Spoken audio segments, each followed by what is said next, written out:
But that's what inventors always do. You can't make up new elements usually. The new element, if any, was the combination, the way they were used. The fact that I would do it over and over again, the fact that I would do it in just the way I did, that made it an invention. The legal wording is, presents an unanticipated solution to a long-standing problem. That's an invention, and that was PCR.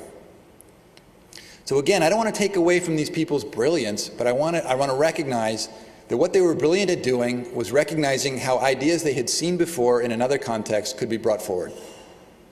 This is nothing that we don't do every day in small ways, but then when we look to our heroes and we try and understand the innovation process, we often ask them to think out of the box, to come up with something that they've never seen before, come up with something they've never done before. And in fact, we reject anything that has any likeness to what we've seen already.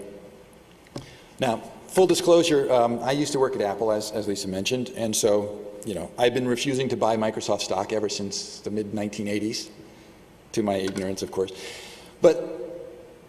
And I can say this with the federal court's backing, nothing Microsoft has ever made money on was developed internally.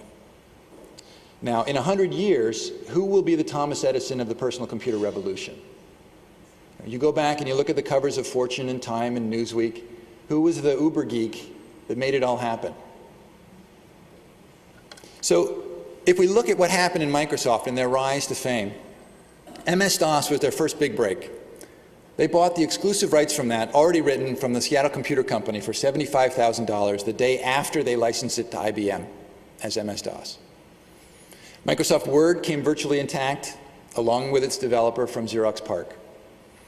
Microsoft Excel was derived from VisiCalc. Anybody remembers that? Later refined by Lotus. Already, the spreadsheets were already in the market. And then Microsoft Windows, originally developed at PARC, and we all know the story of how it migrated through Apple to Microsoft. So again, when we think about what creates a revolution, what fosters these things, and what do we remember from it, it's important to realize that most good ideas come from somewhere else.